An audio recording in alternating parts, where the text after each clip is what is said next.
welcome to the show. I'm so glad today that we have a very interesting topic, a global entrepreneur with us, which you'll meet later. You get to meet Mireille properly, obviously. But this is the last episode for CaLDpreneurs. And what a way to end to have Mireille with us. But before I bring Mireille in, just to give a bit of background, Multicultural Professional Bridge is the parent body of CaLDpreneurs. We do try to facilitate and bridge the gaps for people, especially those of migrant and CALD backgrounds. We do a lot, so later on, I don't want to spend time on that because I'm keen to get to Mireille quickly. But check our website for our profile, and we really appreciate your feedback during this session. It's not meant to be Mireille and Ephraim conversation. I know people will be coming on stream soon, but please keep asking questions as you come in. Even when you watch post-production later, you can leave a question with myself, MPB, or Mireille. I'll make sure she gets it. And then just to quickly ask again, this is our website if you want to check us out. But quickly, CaLDpreneurs, what is it about? It's about valuing diversity in business. For the sake of those that may not know, just to refresh, CALD stands for culturally and linguistically diverse. It could also mean migrant people. It could mean people that have come from other regions to settle here. The core of our conversation is entrepreneurship. And I know this is a big part for Mireille. It's an area of passion. So we really want to explore it today. So when you put entrepreneurship and CALD together, you get CaLDpreneurs. So that was a foundational journey for CaLDpreneurs. And one of the main mantras, and I'm sure Mireille can relate to this as well, is that if you give a man or a woman a fish, you feed the person for a day, the person will become dependent. But when you teach a person, and that's one of the things Mireille will be helping us to do today, when you teach us to fish, you feed the person and the family for a lifetime. So that is the main focus of CaLDpreneurs. And we took it further. We said, okay, rather than just teaching to fish, what if you own the pond? You know, you have many fishes within a pond. So as part of CaLDpreneurs, we do meet CaLDpreneurs who will share stories, share lessons, and share some other things with us today. And that is going to be the core that Mireille is going to be sharing with us. I'll just use this to help me because there's a lot I could have said about Mireille, but just to make sure that I don't get it wrong, Mireille is an award-winning global entrepreneur, actually multiple awards. She does a lot, even in the energy sector, and also with STEM, which is science, technology, engineering, and mathematics. She'll talk a bit about that later. Mireille does a lot also with women empowerment. She's a champion in that. She actually lives it. She's passionate about women and how to make the best out of women. She's also an international speaker. She's an author, like myself. I know Mireille has done quite a few significant books, even from the oil and gas engineering to date. Interestingly, Mireille is not just somebody that appeared from nowhere. She's been a leader in the oil and gas industry, and she's done a lot already. So please help me. I just want to welcome you to the show today, Mireille. You're welcome. Thank you, Ephraim, for having me today. It's a pleasure for me to end the year with you on a very on a good conversation on a passionate subject for me, because entrepreneurship is really a passion for me. And I'm really looking forward to exchange with your audience as well and have a very inspiring and insightful conversation and help whoever is listening. So thank you. Thank you so much, Mireille. Mireille, you do a lot of talk shows. Sometimes we want to keep an eye on that dot on the top left-hand corner, but you and I know that we don't look at that. People may Hmm. look at these post-production. So when we hold this conversation, let's just hold it with a mind that people would look more into this later rather than just live. But I'm Hmm. hoping that some people will come on live today. But Hmm. the first thing I just want to explore, Mireille, without just trying to look at how much you've done to date. Hmm. I just, whenever I see the profile and the kind of global influence you've had, I'm just amazed. I'm really, really glad that I'm associated with you. Can I just ask you to walk us through how you got to this point, starting from your career in oil and gas? Just walk us through a bit of background. What's driving you?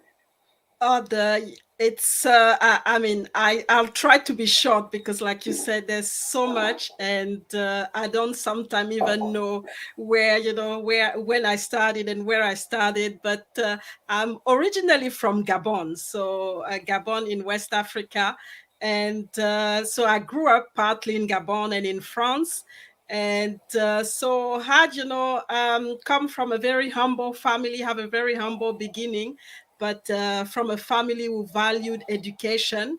We didn't have a lot of money, but we valued a lot of education, and I think education opened doors to me. And I think today I really thank my parents who are not here anymore for Mm, giving me this opportunity and putting all they had and all their money, the little that they had, to help me to get this education. So it started with education from my parents.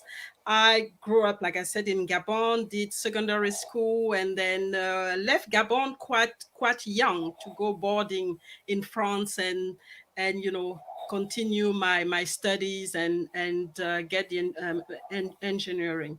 But the way I got into the oil and gas was quite tragic because it was after my dad died. So mm, I was in my 20s back then, 22. So I basically had to cut short. Luckily, I already had the bachelor. I wanted to continue. I actually wanted to do research. So mm, it was really, really strange. I did actually information technology, but was doing a lot of programming for production. So that's where I started, and so went back to Gabon after my dad passed away because couldn't sustain my my living in France at that time, because he was the main breadwinner, and having a really large family, my mom couldn't cope, so I had to go find a job, and didn't really know a lot about oil and gas really, and but it happened that that's where the jobs were. So I basically took my chance, went for back then Shell was really recruiting. Shell, that's the Anglo Dutch company, multinational. So and so I got hired, and back then they were really looking for local Gabonese to hire, because they wanted to, and I think the government was pushing as well. So that's how I got into it. So it was really, I always tell people, it was really love at second sight. It was not mm, something that I really chose, but mm, came got in because of a need, and then started to discover the industry. And the first part was, I didn't have the right mindset.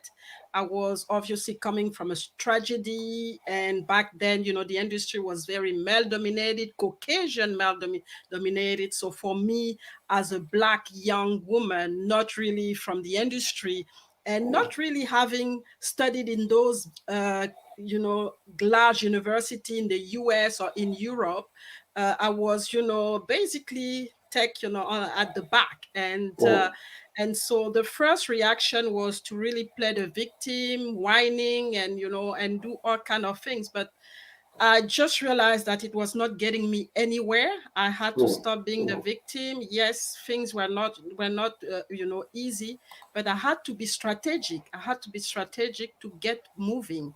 And so I changed my mindset, and that's how things started to really work, and started to have more influence locally.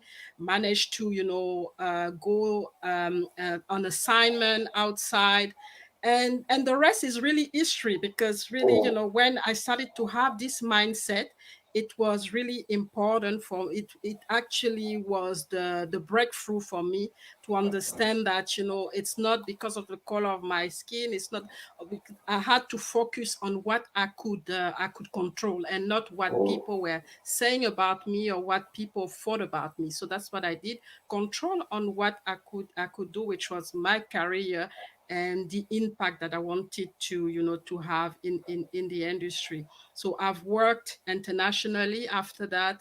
I've worked in Europe, worked in Asia Pacific, in Australia, where I migrated to Australia 12 years ago. Started in Adelaide with Santos, which is an Australian company in oil and gas, and then moved to Woodside after that. After Woodside, I went back to Africa to work for in South Africa for Sasol, which is a petrochemical company. I mean, the biggest, I think, in Africa, biggest mm, company in Africa. So work for them on one of their biggest exploration projects in Mozambique. So really had, high profile job there, and really was really doing well. And then the industry started to get depressed, so had to think about pivoting. And that's when I started my being a full-time entrepreneur, in mm, still in the oil and gas, but doing expanding a little bit more, because of the learning that I got, is that if you're stuck in one industry when it's getting bad, then you have no option. So I decided to diversify, and that's where I am right now. So like you said, I've been doing a lot of work in women empowerment. So started 10 years ago, but really started to do more as an entrepreneur, helping youth as well, because I think what's important, especially for women and for young girls, was to have role models. So I didn't have a role model myself, but I just decided I'm going to be a role model for somebody, and that's really what sustained me, because I see that I'm helping, I'm mm, inspiring a lot of young girls, especially African girls. So it's really a great thing for me to do that. I'm also now, like you said, I've wrote several books, two in the more related to the oil and gas industry, and then the self-development book that I wrote in 2016 when I started my entrepreneurship journey. Step into your greatness, 12 rules for building an outstanding life, which is a summary of rules that I think have worked for me to get me where I am here, and really describing those rules and sharing with everybody, how I managed to get where I am. And really, I know those rules works, and really want people to start to use them, so that they can actually also step up in and step into their greatness, like I said, in their own life, and really focus on becoming the best version of themselves. And as a result of this book, I developed a leadership program that I call DARE, which is Dare for Decide, Act, Review, and Expand. Really a full process that I've used myself to, and I keep using, because I'm still, yes, this process is always valid. It's circular. Each time you reach a level, you have to keep going up and up and up. That's the expansion, because there's basically no limit. So that's what I do. I have a show, and so to support this philosophy, because the Greatness Engineering Hour show is supporting the philosophy that, bringing, people who are inspiring, people who have a particular knowledge to share, to inspire, the audience, and make sure they share strategies and tools about success, and about, becoming the best version of themselves. And I try to select people who've gone through hardship, and so that they can share, and inspire people who are right now in hardship, and help them to overcome whatever, and have the right spirit as well, the right mindset.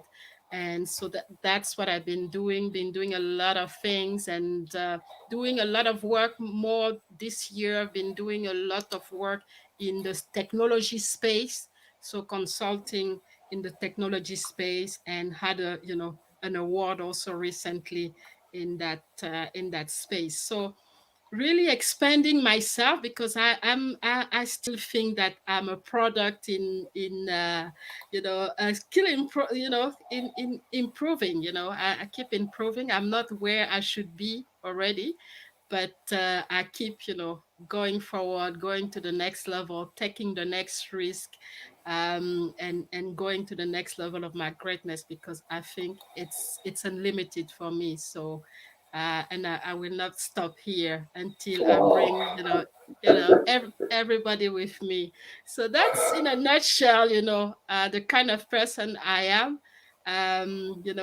It doesn't mean that I don't have any hardship. No, I mean, obviously 2020 was a very difficult year but I think I've learned so much. It helped me grow as a professional, as a human being, and I'm really thankful for that, because I've Mm. managed to explore a lot of things, and the Greatness Engineering show has been actually one of the beneficial of what happened this year, because I could put more effort and network a little bit, bring people of real value on on my show, and share that, and build the show to a very professional level. And I think I'm really happy for that.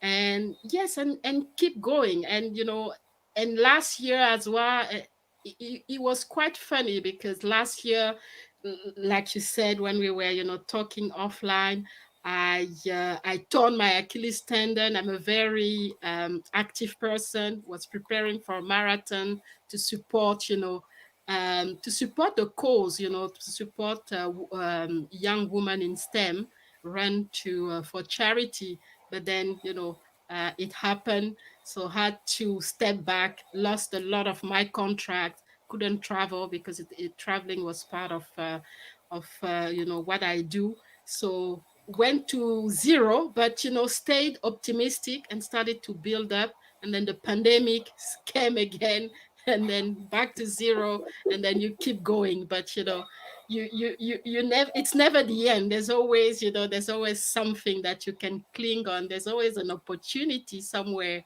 that you can spot, and focus on that, and keep going. So that's the kind of person I am. Yes. Wow, Mhm, wow. Well, I know that was in a nutshell. You can mhm, imagine if you're allowed to go on, you could the whole program could just be about your journey mhm, to date, But mhm, I think Mireille, one thing I want to explore a bit there. You just said something about when you were talking about your career in the oil and gas, mhm, being in a male-dominated industry. I've also been in that industry, so I know what you mean.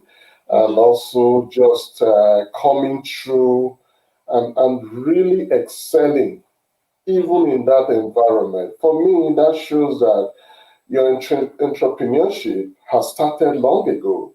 So can mhm, you just, for the sake of, we know this program is not just for mhm, female gender, but we mhm, do know that that is one of your passion. mhm, So can you just share some of the key principles that made you to excel in that mhm, male Caucasian dominated environment. Remember, this is called Mm-hmm. premiums. So Mm-hmm. what will make other called, including young ladies, young girls Mm-hmm. here, who Mm-hmm. may be thinking, oh, I could never, I will Mm-hmm. never, I'm not going to make it, nobody will see me, who am I, Mm-hmm. you know? Mm-hmm. Mm-hmm. Can you just help us break some of those myths based on your own story? Yeah, I mean, it's like I said, when I started, I was just like those girls would say, I can't do it. I'm a minority. This and something that actually helped me a lot is to shift, my thinking and saying, okay, I'm different. So since I'm different, let's use this difference to actually help me in this setting. So I told to myself, because you're a woman and because you're Black, if you bring value, everybody will know you. And Mhm. because you have an advantage because they're all Caucasian, they're gonna do a project and they might forget about them. But if you come being a woman, being a Black woman, and you do a great job, it's gonna have actually more impact than your counterpart. So that was the first thing, and I said, okay, let's use my difference to in a positive way and use it to actually stimulate me in a way. So that was the first thing that I thought about. Second thing is, and I think I mentioned it when I was introducing myself, don't focus on what you can't have any control on. Focus on what you have control on. So the control that I had on was, the work that I was doing. So which is, making sure that I deliver more than I'm asked to, making sure that I educate myself, I understand the industry, understand where I can bring value, even if the company doesn't offer me, allow me to go for the trainings that I want.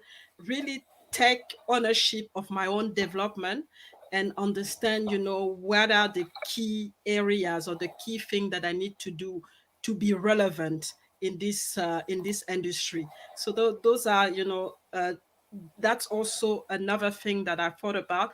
The third thing was for me to find the right mentors. Obviously, there were not a lot of women, but I told myself, if there's no woman, I have to find some men who can mentor me, who can sponsor me in this environment. And I find some amazing men who actually help me, navigate this industry, which was really well dominated, to understand, how men function, to understand how to navigate and be able to, upscale myself and find a path for myself. So really key to have, those mentors were really key for me to be able to find my place and to be and to be really confident that I could make it. So I think those are the key free strategy that have worked for me. And also understand that I had to work hard and set goals, specific goals for myself, and really go for it, whatever the obstacle, whatever the adversity. Really keep pushing. Yes, maybe the first time I'll fall, and I failed, but you keep going until you reach this goal that you set for yourself. And that's been really, those have been the key strategies that I've used, and they've worked really well.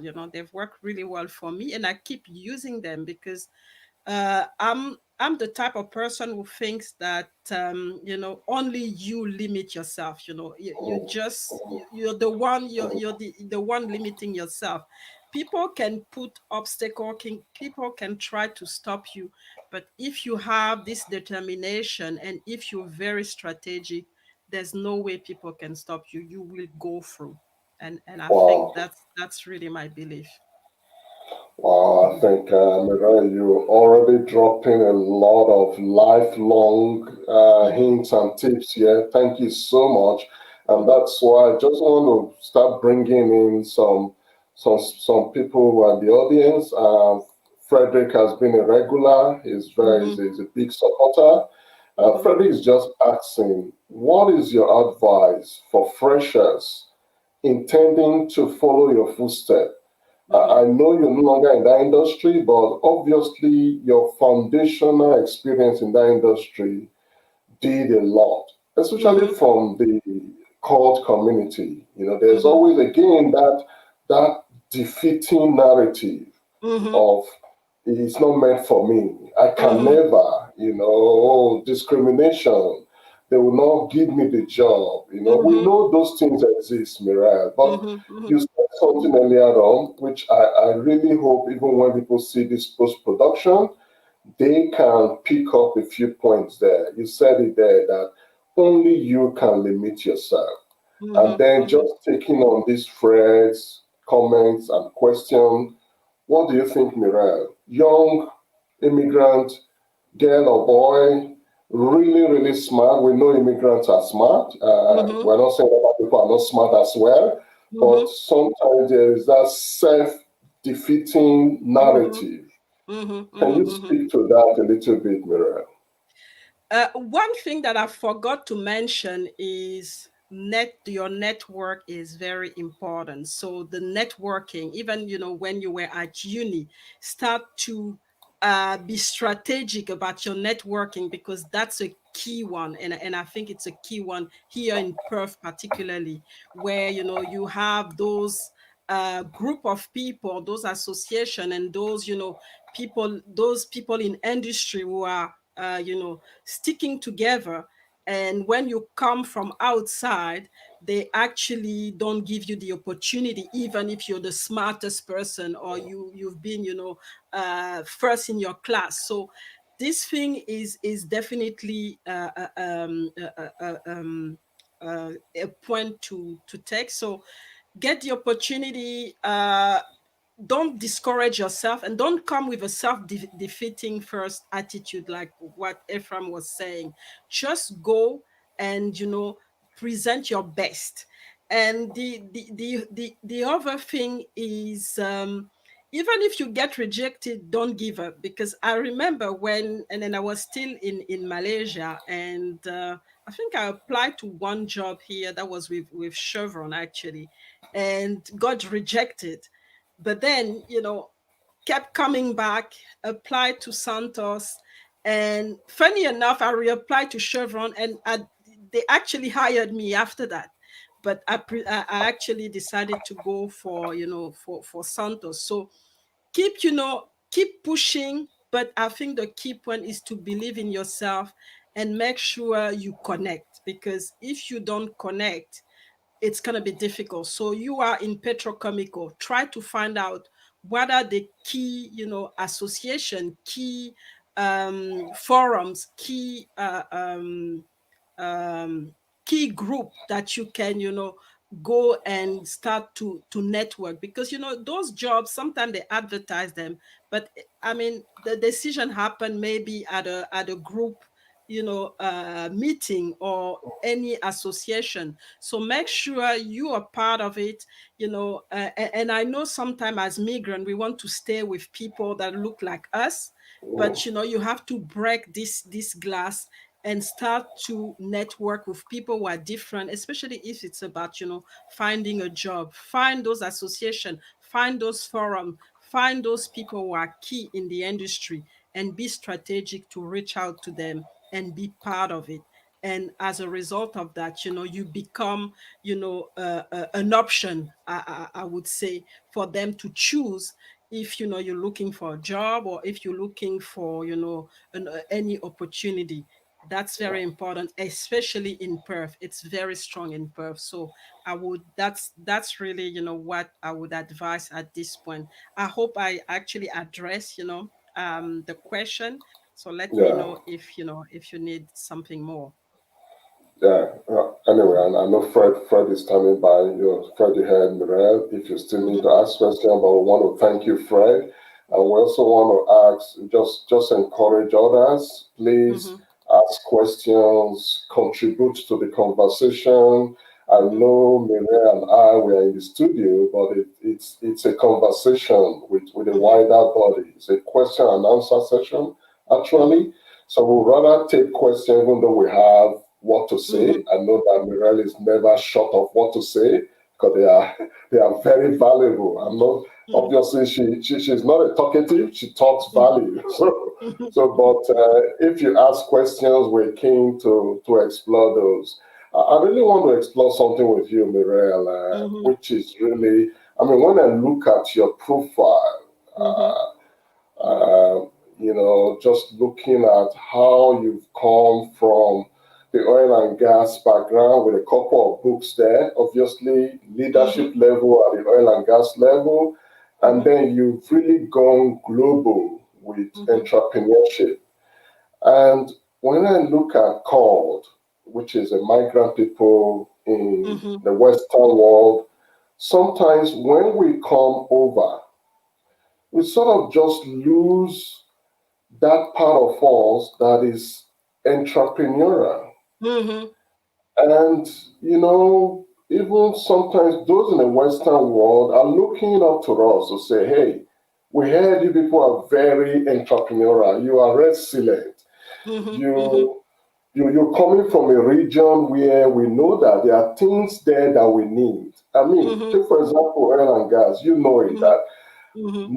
most companies in the Western world are depending on the frontiers, Mhm. where the oil and gas and the resources are there. Mhm. They Mhm. depend on you and I with the intelligence, with the knowledge of this region to lead Mhm. them.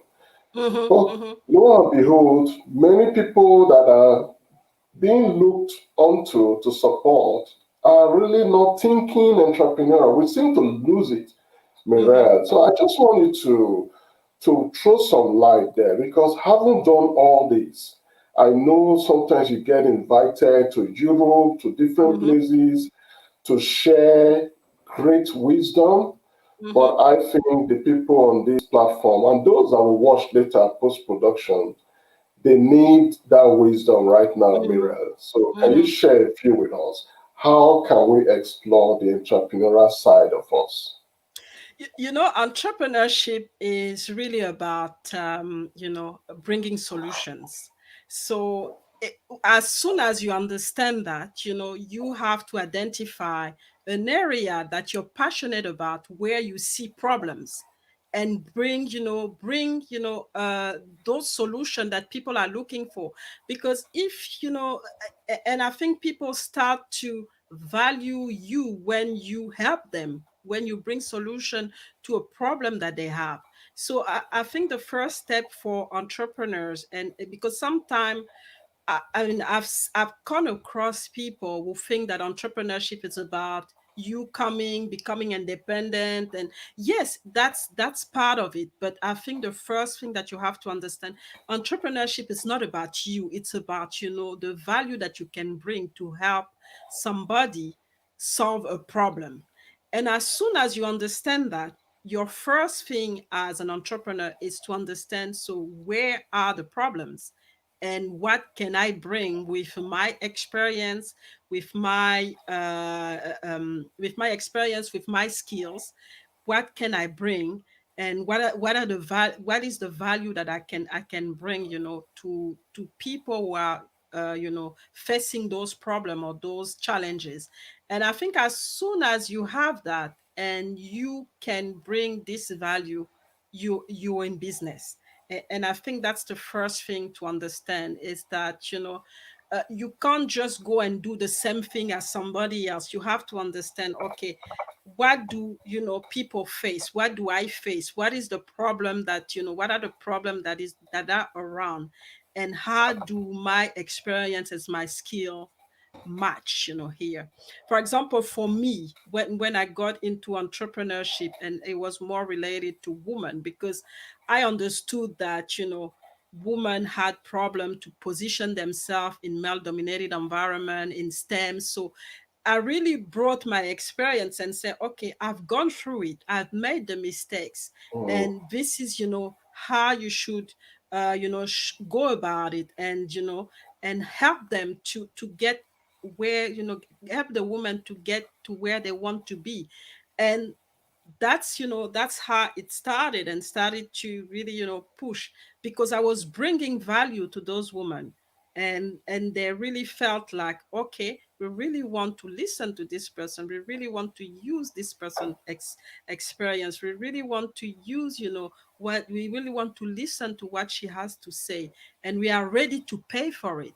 So that's really, the first thing is, what are you good at, and what you're good at can bring to other people, what value this can bring to you. I mean, because sometimes, and I'll be frank with you, because when I started my consultancy, I thought, okay, I have 20 years experience in oil and gas, it should be really easy. I know everything. Then, you know what, I didn't know how to run a company. So I got, knocked out. So, those are the kind of thing, and you really have to understand, what are the problem, but also understand your gaps, and, especially if you switch from working for an employee to becoming an entrepreneur, there are skills that you still need to have, you financial skills, because, when you run a company, or even a small consultancy, you need to understand finance, to know exactly, to set your targets, and know exactly, how to manage the money and manage contracts. So, and then the other thing is, you have to know how to manage people, because you're going to start maybe hiring people, or you're going to interact with people, or you're going to partner with people, if at the beginning you don't have enough capital. So understand this dynamic. How do you pitch, how do you present a project, how do you appeal to people to come and work with you. So those are the kind of things that you need to understand. It's not going to be just about your technical skills or your experience in a certain industry. There are other things that you will have to learn. Or if you can't learn from, if you can't learn and you have enough capital, you have to bring people who are going to bridge the gap, so that, you work as a team, and then it helps you to focus on what you're good at. So I think those are the key thing. Understand really that entrepreneurship, it's about bringing value. It's not about you, it's about, what's required to solve a problem somewhere, and that is actually compatible with, the skills and the experience that you have, and understand that being technical in one area doesn't make you the best entrepreneur. You still have to understand other areas, and go and learn, and be a lifelong learner, because it doesn't stop. Entrepreneurship is very rocky. One day you go to the roof, the other day you're down. So you have to be able to manage those low and down, um, you know, experience, or point in your journey, and really, look at the key thing that are the finance. There's the technical, the finance, and the relationship type of things, and also being very innovative and creative, because especially right now we are in uh, a digital, and the industrial revolution. Things change really fast. It's complex, nothing is linear. So really be able to react quickly, and be able to adapt quickly, be able to learn quickly, and be able to implement really quickly, because otherwise you get left behind, and it's really difficult. Wow. I think that just again, really, it's really getting to hear that from you over and over again, because sometimes it's like you said, it's a Hmm. lifelong learning journey. Hmm. I'll just take Fred came out with another question. Like I said earlier on, we'd rather take question from the audience. What are your challenges in transitioning from oil and gas to entrepreneurship? Most of us are stuck in our regular job, even though we have interest to break out. I think it's it's as if Fred was reading my mind, because that was the Hmm. other point I just wanted to explore with you, Mireille. Hmm. You and Hmm. I know that entrepreneurship involves a kind of leverage or a Hmm. balance between risk and value. Mm-hmm. Like you already said a lot about the need to articulate the pain points, the Mm-hmm. pain that you want to solve, Mm-hmm. and bring value to, because without pain, sometimes you will not have the pause. I did Exactly. just came, Exactly. that just came Mm-hmm. to mind now. Without Mm-hmm. pain, Mm-hmm. you not have someone bringing out their pause. So Mm-hmm. you need to recognize the pain point. And the Mm-hmm. bigger that pain point is, obviously, the bigger your value or your income. But Mm-hmm. that is one side, Mireille. You Mm-hmm. know it that to get Yeah. to that point, you take risk. It takes And risk. You this is have to one of take the risk. points that Mm-hmm. Freddie just brought now. And I want you to speak to that, Mireille. Mm-hmm. What are, there's no need to say whether there will be risk or not. There will be. But what's your view on how people, again, called, even though other people can benefit from this, but people that have come over who may have that mindset of, like Fred said, you are trying to just put food on the table, there's family Mm-hmm. demand, there is sometimes people may even feel that you are being stupid or foolish Mm-hmm. by Mm-hmm. chasing your entrepreneurship side of you when there is food to be put on the table, Mm-hmm. especially Mm-hmm. for those that have come over. Many Mm-hmm. times you just want to do that survival job, stay on it, because if the minute you get out of it, you may have a Mm-hmm. lot of challenges. Mm-hmm. Mire, Mm-hmm. please talk. I'm sure a lot of people will want to hear about this. Once again, thank you, Fred, for bringing this up. Over to Mm-hmm. you, Mire. So I think that the big challenge that I had, and I think I mentioned it before, is I thought that I could transition easily. It's like, okay, I was I was really influential in oil and gas. Now that I'm going to be an entrepreneur, it's going to be easy because I know everything and I have the network. Wrong. I was, it went really bad because Mm, you just realize that, okay, you don't have an income anymore, and for me, I didn't have, I just cut everything. You mm, live on your savings, and you just realize it's not actually taking off, so you have to basically reassess everything, and look at how you can go forward now that you basically in the hole. How do you go forward? So, and that's why I said you have to be very strategic. Don't just jump like that. It has to be clear what you do. It has to be clear, what problem you think you're going to solve. And I discover it, on the way, instead of doing it ahead. Really understanding that, okay, if I become an entrepreneur, this is the focus that I want to have. This is the type of problem that I want to solve, and these are and I think that's the error that I did. So if you still have your job and you want to you hesitant to switch, mm, I would actually recommend to keep your job, but in parallel, prepare yourself for the transition, mm, which is understand exactly, what problem you want to solve as an entrepreneur, what's going to be your niche, what is really your value proposition, or any what do you really want to accomplish? Because I think if it's just about money, it's going to be very mm, difficult. So mm, yes, there's the monetary aspect, but it's more about making sure that you understand that you're going to bring value, and money is going to come if you really bring value to people. People will pay for your service. People, but you have to be clear.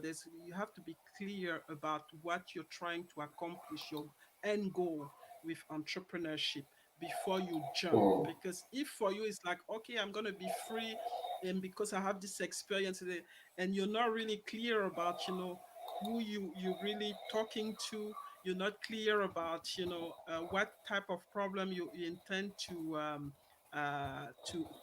solve. You don't have a plan to know exactly where do you want to be 1 year from now, 2 years from now, or 15 years from now. It's gonna be, I mean, some people get it, some people actually are lucky, but I think if you're very risk averse and you're scared of losing everything, you want to do things step by step. And that's what I recommend, really.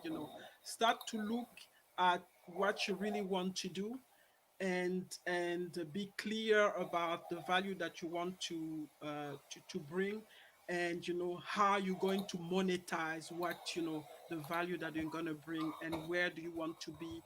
Have a plan, a step some steps in your plan to do that.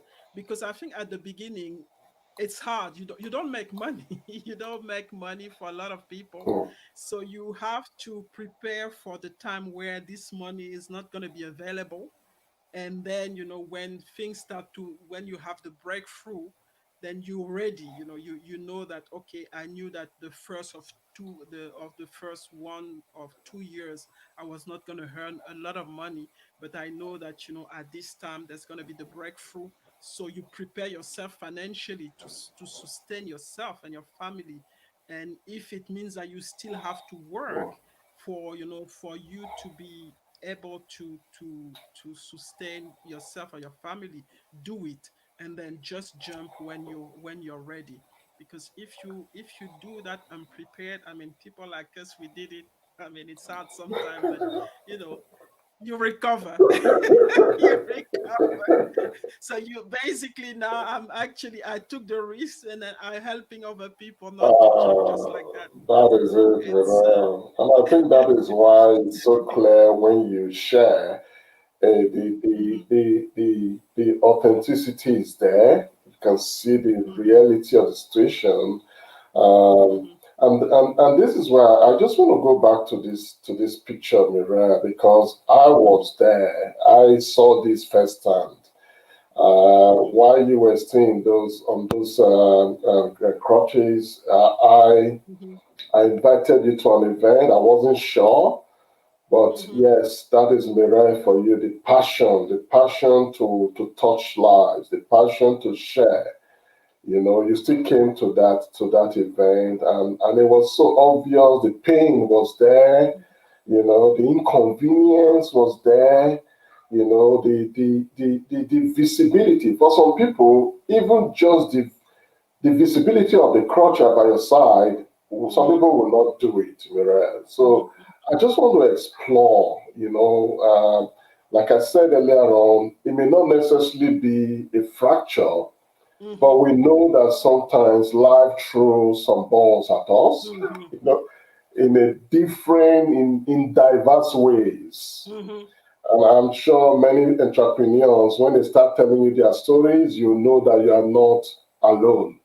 But we mhm, want to hear from you today, Mireille. Of course, without necessarily going into the details mhm, of what happened here, but what was the mindset? Were there times that you felt like giving up? Were there times where it was as if there was not going to be hope to get to where you are now, because now you are still touching lives, you're still mhm, making impact globally. But back there, and I saw you, it could have been different. So can you, mhm, and I'm sure there's someone in the audience and maybe someone that will watch this later that will need to hear that inspiring story. mhm, So mhm. can you share with us, Mireille? I know there's something there. Yeah, there's something. I mean, there are times, I mean, I've cried, and that's what I say. Mm, People see the good things, things that you've done, but mm, there have been low time, mm, low, time where you like, okay, that's just too much. It's a roller coaster. I'm gonna give up. You cry, and you cry, but what I tell people is that it's okay to cry. mm, It's okay to, mm, to to to have pity for yourself, but you have to stand up again and keep going. So, and what I did is like, okay, yes, I'm here, it's devastating, I've lost all my projects. So cried for it, and then said, okay, Mirai, now you've cried, so what's next? What can you do, to keep going?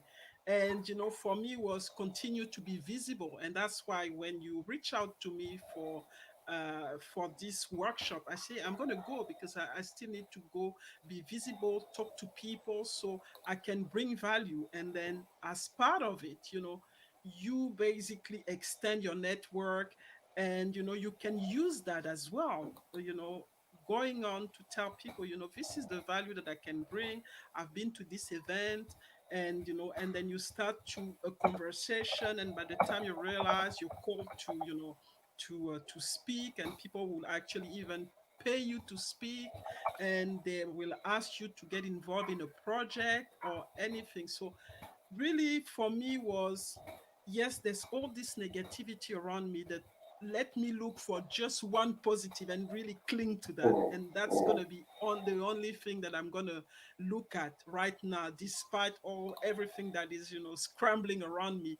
Just let it go and focus on this opportunity that you have, and make sure you do something with it. And that's really what I tell people, is that my life, I mean, I've cried, I've gone through difficult times, but what I've learned is that it's not forever when something happened to you. So just look for one opportunity, just one, mm, that you can mm, capitalize on, and keep going until and then what you realize, and it's like a type of energy, is that when you finally identify this opportunity, and you put all your energy uh, into this opportunity, it materializes, and the whole negativity tend to disappear as well. So it's really about being focused on the right thing. mm, We all have disappointment, and especially now, I mean, everybody is in the same yeah, boat, but you don't have to stay there. mm, You have to continue. And that's why when I torn my Achilles tendon, I'm actually thankful now, because I did more work online. wow, So because I started the show before, but I was not consistent. mm, But during that period, I actually accelerated things, mm, started to be more consistent, talk to people, and extend my network. Started to speak at virtual events. So really use this time to expand my network, and to really develop new skills, because I had to learn how to create a show, use some of the software, StreamYard, Zoom, that I was just using occasionally. Now I'm kind of an expert. So really, using this time to learn new things, and really see, in this situation, what can I do that's actually gonna help me to keep going forward. mm, And that's what I did. And I've been and it, I've been very present virtually.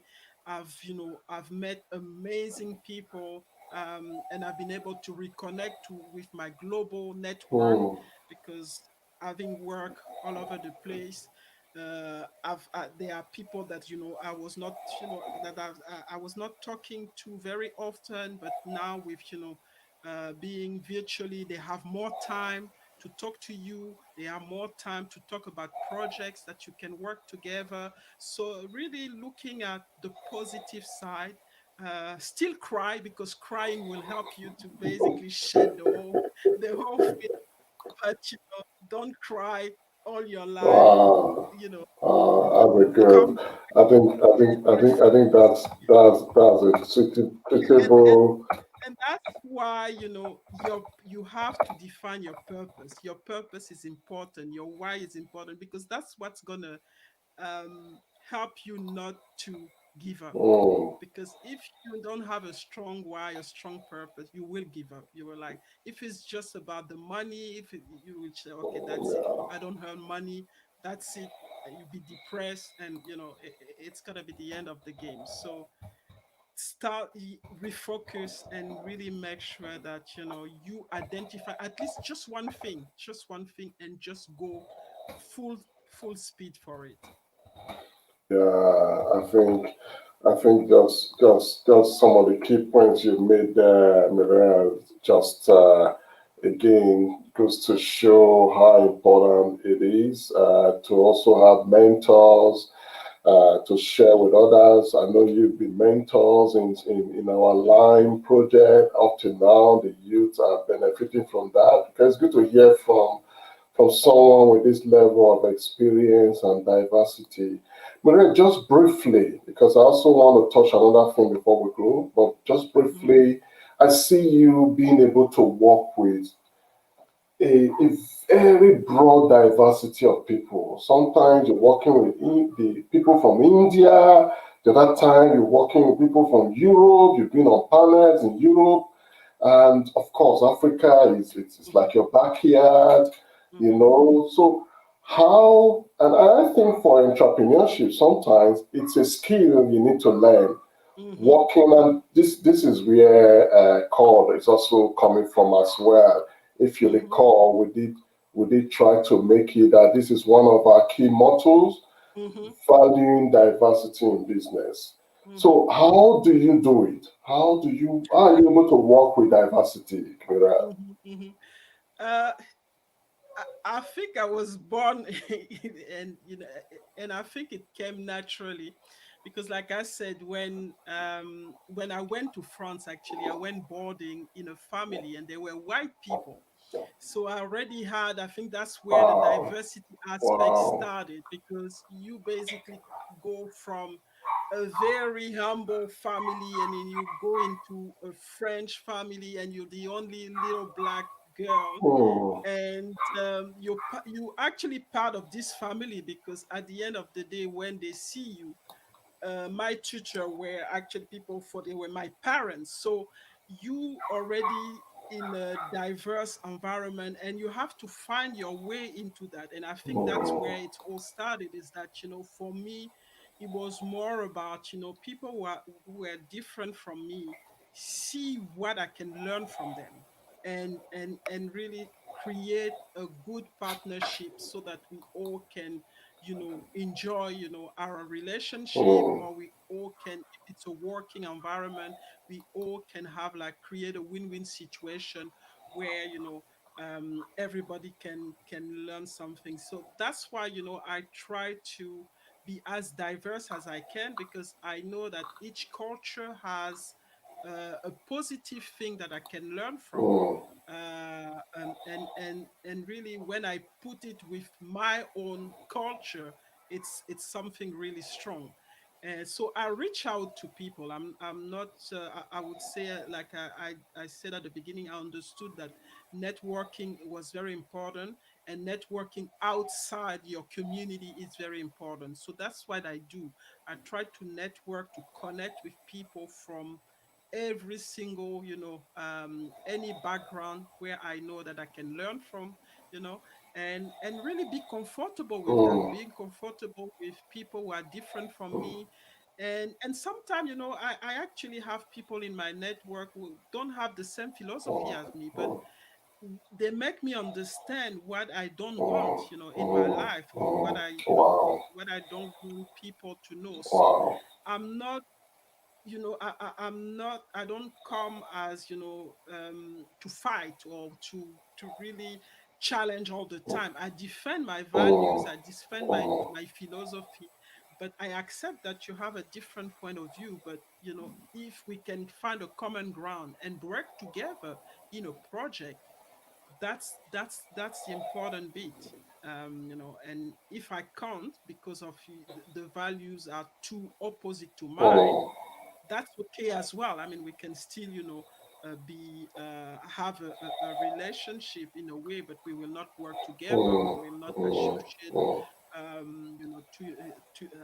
will not be associated to you for any project. hmm. So really understand that diversity is really, and I think I advocate for diversity. It's very important, and I think for our migrant community, what I was saying is that network outside of your Yeah. community. Yes, you network in your community, but network outside of your community, especially in here in Australia, if you want to see opportunities. And I think the diversity has helped me a lot. A lot of the thing, actually, when I started to break through, was when I've lived in Malaysia, because I've seen how Malaysian were. They're very entrepreneur, especially Chinese Malaysian, and really started to, in a way, without knowing it, emulate what they were doing. mm, Because mm, I've gone to Europe, but Europe for me was kind of, especially when I was in France, it was like kind like Gabon. So you are in a routine and you don't really learn, something new. But mm, when I came to Asia and I saw the way they function and the way they, they do things, it actually helped me to, for, to become more competitive. mm, Because on top of what I've learned in Europe and what I've learned in Africa, I had, all those, skills and all those tools and strategy that they were using, and which was really working. So you can imagine that even, um, when compared to them, I had a competitive advantage because I could actually learn from mm. them and then also have my African background, European background, and when you put it together, it becomes really powerful. So that's really, my advice, especially in a country like Australia. There's so many communities. Mm, Make, make an effort to understand, how other communities work, connect, outside your community, and you'll get exposed to more opportunities as well. And that's important, yeah. to understand. For example, I've, recently uh, I'm trying more to connect with our indigenous Mm, community, mm. and I see that, there are gaps that, I can feel and help them with. Wow. And if I didn't connect with them, I could, I wouldn't know that, those gaps exist, and couldn't actually see any opportunity for me. So Mm, try to, go into those communities, understand how they work, understand what are the, because as an entrepreneur, what are the gaps, what are the problem that they go through. And if you can just bring those solutions,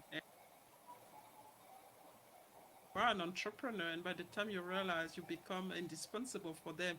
By the time you realize, they pay you for, to continue to provide a service. wow. So really, really important to capitalize on the diversity that we have in Australia and elsewhere, because the world has become really small now. Indeed, Mireille. I think what you're just saying is really is connecting with our audience. All of a sudden, we're rounding up. Now we're having audience come through, Mireille. So please, if you don't mind, we'll just take maybe 1 or 2 more minutes. We don't want to be disrespectful to our audience.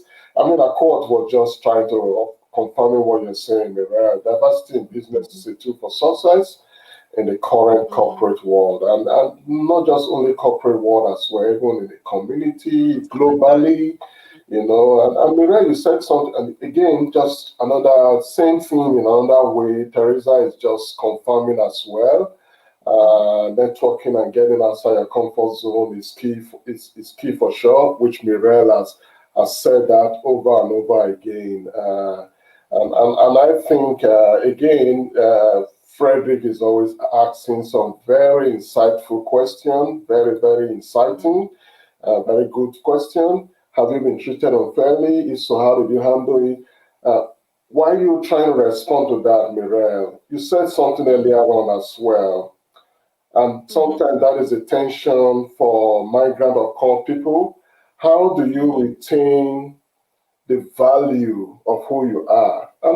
mhm, A couple of times you've mentioned that word here, competitive advantage. It's one I use mhm, a lot as well. So, how mhm, do you retain that and still go out of your comfort zone, network and all? And of course, we know that what Fred just flagged do happen. mhm, We cannot get away from the world that we are in. Some people mhm. want to do it on your face, others are a little bit more covert. So, just briefly, because we've really gone ahead now, out of time, Irel, Yeah, yeah. just a few comments to that, please. Hmm.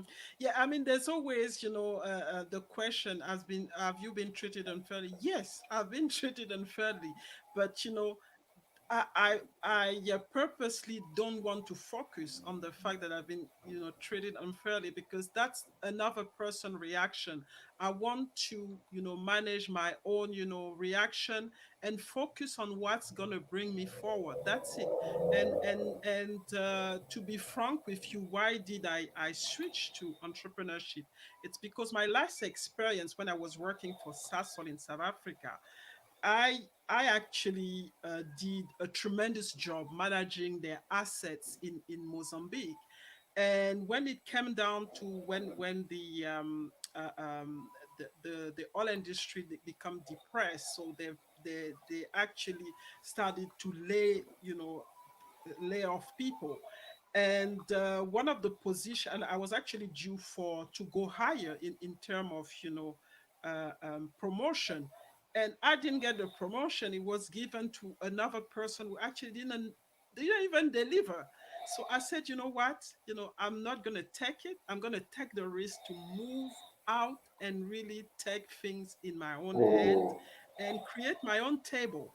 And that's, at the end, I actually thank the person who didn't give me this promotion, because when I see what I've accomplished since I left the corporate world, it's just amazing. I would have never done it, otherwise. So whatever treatment you receive, I think the best revenge is success, and you've probably heard it. The best revenge is success. So for you to respond to those unfair treatment is really find a way to get to the next level and work hard for it.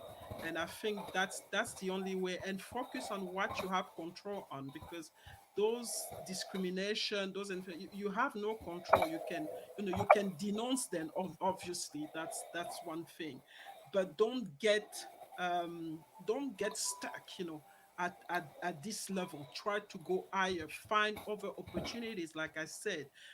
Network outside, the world, the environment where you've been treated unfairly. Find a way, push, don't don't don't stay down, don't stay down, and like I said, cry your whole life because you've been unfairly treated. Find a solution to get out of this, comfort zone where you are, out of this environment where you've been unfairly treated.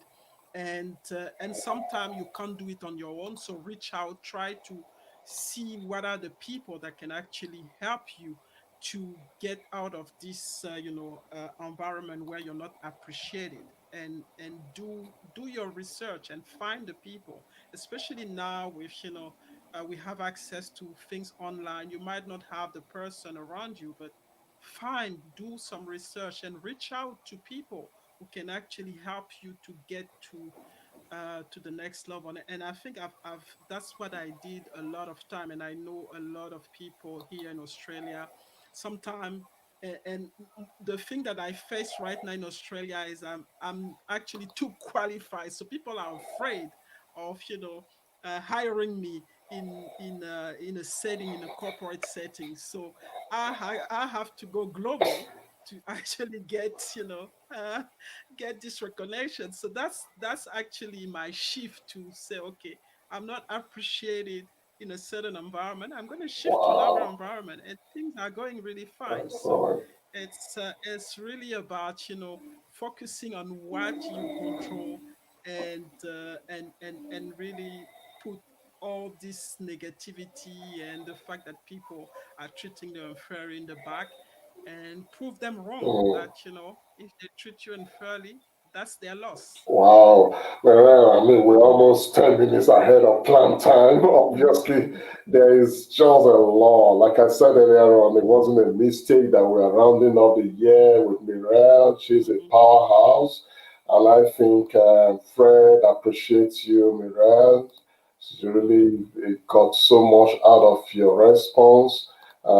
mhm, Thank you once again, Mireille. You said a lot today, and I think even those that were not live with us, this post mhm, production, I think, yeah, we're going to share it. People mhm, would really, really be blessed by going, just listening to this. We have barely, I mean, I don't want to go mhm, too far out, but I just wanted to touch base on just briefly. I couldn't have you on this program not ask those two questions. I'll put them together, even though they are not so related. Mm-hmm. Number one, I know you are very passionate about women empowerment.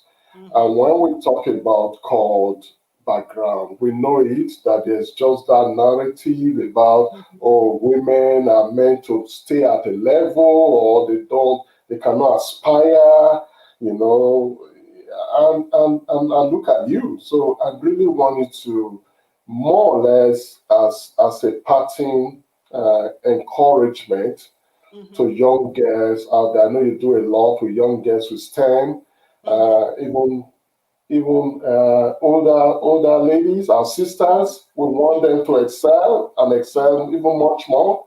So I just want you to leave something with them because you have walked the path. Mm-hmm. Obviously, even with your humility, you said it earlier on that you've not arrived. You're still Mm-hmm. learning as a life journey thing. Mm-hmm. So just a parting shot. And secondly, you know where we've been, COVID. Mm-hmm. While informally before we came online, we discussed it. There's still a lot of uncertainty out there. You know, nobody knows what's going to happen, vaccine or no vaccine. There's a lot happening right now. People are circulating a lot of things Mm-hmm. about a vaccine. So there's Mm-hmm. just so much uncertainty. You know, the joblessness that is Mm-hmm. around globally. And Mm-hmm. most companies are not even talking of contracting or business for people. Mm-hmm. So it's all around. And this is where entrepreneurship really comes to bear because you have to survive. So, Mireille, Mm-hmm. those two aspects, like I said, they are not related, but because of time, just a Yes. parting shot. I wish we could have you before before the new year, but we did the last. I can always come back. That's not a problem. It's yeah. So I mean, being a woman, I mean, it's always been a challenge. But you know what I want to say to some women is that just do it. Just Mm, people mm, can question you, can only you know what you can do, mm, and it's important that you know who you are. It's important that you are ready to just do what you have to do, and whatever people say, it's not about you, it's about them. They see those limits, mm, but mm, you don't have to accept those limits. And one thing that I want to say is, you don't also do it alone. I mean, myself, my husband have been really key as well to understand, mm, because I have some big mm, goals, and I'm a mom, and I'm also a grandmother. So mm. it's Wow. you have to feed the whole thing, but I couldn't do it without him, because Mm, when I do all my crazy stuff, he has to basically, be there for the kid, mm, for the children, but they're not young anymore. But he had to also at some point tell himself, okay, I have to take, and work to help her to do what she has to do. So it's really about, first your confidence, and making sure that you believe in yourself, you mm, know who you are, mm, but also have the right support system around you.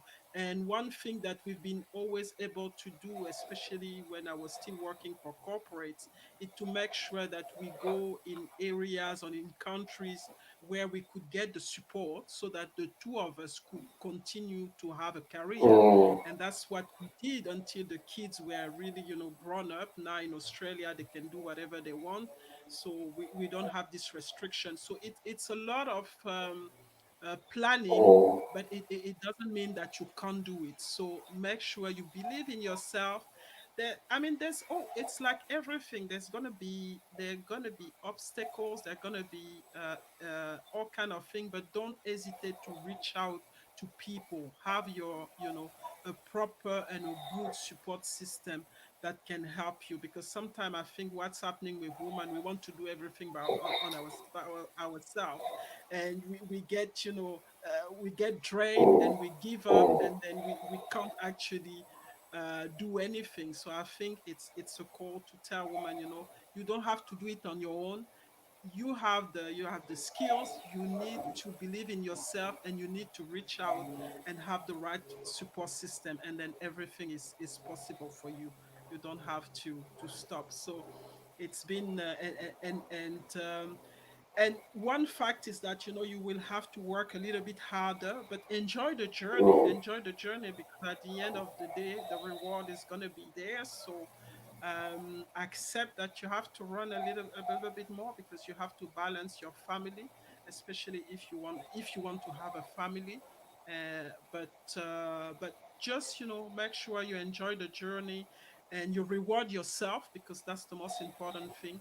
You reward yourself and you don't listen to everybody who's actually trying to put you down wow, because otherwise it becomes very difficult. As far as COVID is concerned, like I said, we all in the same boat. indeed. There's a lot of uncertainty, but like everything in life, I Mm, think I think it's just that right now the uncertainty is probably more, but things are always uncertain. Just believe in the process, continue to grow because I think that's the key thing. Don't just sit at home mm, and do nothing. Try to see um where you can have option, and if you don't have the skills, go and learn. You I know sometimes you have to pay to learn. Maybe you don't you have a friend or you have somebody that uh, on the other side of the world who can actually help you to get those skills quickly. There's YouTube, there's Google. Take the time to get to learn something that could actually help you to survive while things are still very, very rough and very mm. difficult. And I think that's what, like I was telling you, that's what I did with all the IT and stuff. I didn't know anything. Now I do my own design, Wow. I do my own videos, but that was Google. That was Google and YouTube. So now people are like, how do you do that? Yeah, I took the time, Wow. instead of sitting and complaining. I started the show and I just realized, okay, I can't afford to pay Yeah, a full yeah, marketing company yeah. right now. So I'm just gonna learn it and do it myself. Wow. So and it took a long time, but now I'm there. So it's important that that's the type of mindset that you go with. It's like, don't let the fact that you don't have income stop you. Try to keep going. YouTube is free, Google is free. Mm, Put the time, and then when you're really where you are, you can. Right now I can actually I monetize what I do. I can do graphics, I wow. can do videos, I can do. So it's another source of income. So don't um don't block your mindset. Mm, Try to be creative, try to be innovative, learn from people, reach out to people. I mean, sometimes people are hesitant. Yeah, but if I call this person, I mean, the only worst thing that they can say, no, I don't mm, want to connect with you. mm, That's it. mm. But in the process, you might actually you just need one or two-person. Yeah. That's it. The Wow. rest is, yeah. Wow, Mireille, I thought I won't go up to this time over, but I could go on, and I think we've had Mhm, quite a number of people on the platform. I just want to mhm, say again, for those that were with us, thank you so much. mhm, Started with Fred. Fred was with us most of the time, and then Accord came mhm, around. Thank you, Accord. And of course, Teresa has been a regular on this program, is one of the mhm. big players that have really contributed to CaLDpreneurs. Thank you, Teresa. Yeah, so I just want to thank you, Mireille. Welcome.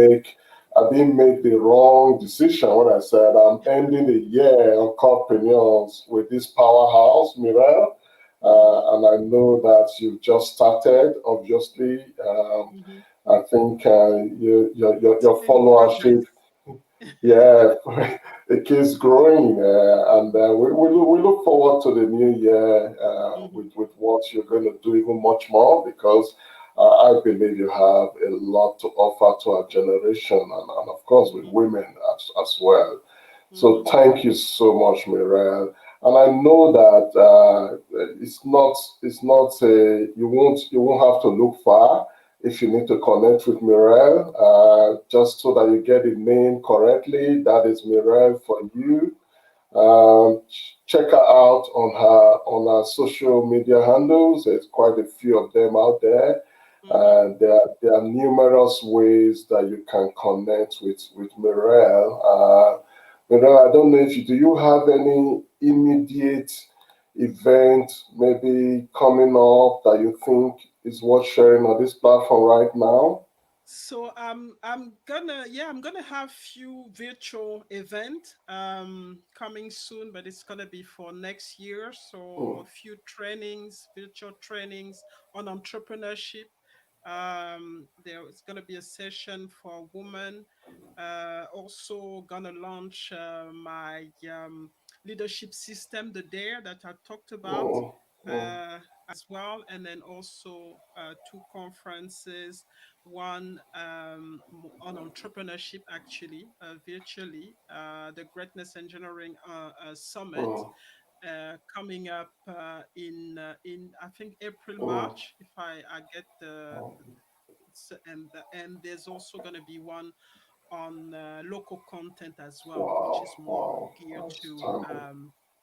the oil and gas and the resource sector. Mm, So those are the key ones. Obviously, in between, there's always something, like you said, and I'm actually always very open to, to lend my mm. voice or to participate Yeah, to help, yeah, women I know that. and Yeah, youth as well, because I have a lot of demand from the yeah. youth now, especially in Africa. So Wow, excellent. adjusting my calendar to that. So Wow. very, very, very important.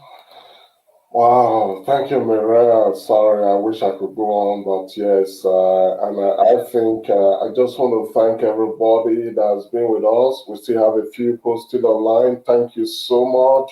Is there anyone keen to say final farewell? Otherwise, we want to appreciate you, Mireille, and I say thank you for being on the Thank you line with very much. us, and let's keep working this together. This is the last episode of CaLDpreneurs. CaLDpreneurs is all about valuing diversity in business. We are back early next year. I see a lot happening in this space, so please connect with us. Mireille will always be connected to this as well. Mhm. She's a core person. She's an entrepreneur, so she's a corpreneur. So, so we'll keep. I didn't know actually before you talked about it. Yeah, I'm actually a nurse. Yeah. Yeah, we'll keep working together. We've been working together a lot. Hmm. She's so benevolent with her time, and also yes, collaboration is a key. So please, everyone that sees this later, connect with us, connect with Mireille. Watch out, check out on our different pages. She has a lot happening, and I can tell you they're always full of value. Well, let Hmm. me bring it back again to Mireille. Mireille, thank you so much, and I wish you the best in terms of Christmas, New Year, and look forward to working with you even in the new year again, Mireille. Thank you so much.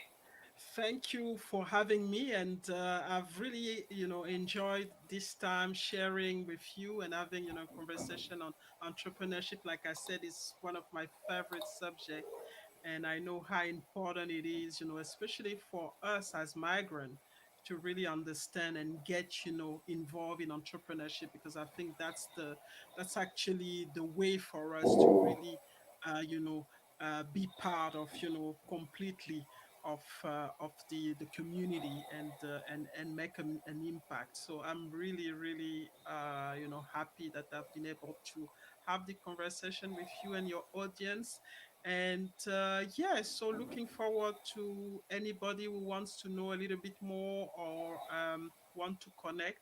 I'll be open to to interact, and as as my schedule allows. mm, But I'm really happy to have been able to share this message with you. And I wish you also, I mean, you've been doing a lot as well for the community. Thank you for all that you do. and really stimulating the debate and initiating the conversation for migrant, for us to focus on what's really important to grow as a community Indeed. and scale up, as migrants. So really, really happy to be part of that and be work and collaborating with you on all of on this aspect. So thank you so much, and thank you to the audience. Thanks for your time, and thanks for your insight as well. It's been great. Wow, thank you so much, Mireille. Unfortunately, we're rounding up. People are joining us. So please, now that you are joining us, it's not out of place. We appreciate you. Mhm. Mireille, I did share her contact earlier on. Connect with her. She does a lot. This post production is going to be available on the different platform where it was advertised. Have a look. There's a lot we spoke about, Mireille and myself. And please subscribe, not just CaLDpreneurs and personally myself, even Mireille as well. Check us out. Let's keep working together. We believe that call people diversity in business is going to increasingly Mhm. be a competitive advantage, not just only for call people, but even for the wider community and corporate. And I'm happy and I'm so glad that Mireille shares that vision as well, and we'll keep working together. So sorry that we have to round it up now. You can see that people are just joining us now. We They have will to see stop this. anyway. We need At to some stop. point, I at some know, I point, you have to know. So stop. thank you once again, Mireille. Thank you so much. You're And welcome. It's been a we'll, pleasure. we'll Thank you we'll be so in much. touch. Thank you so much. Yeah, Have a thank great you.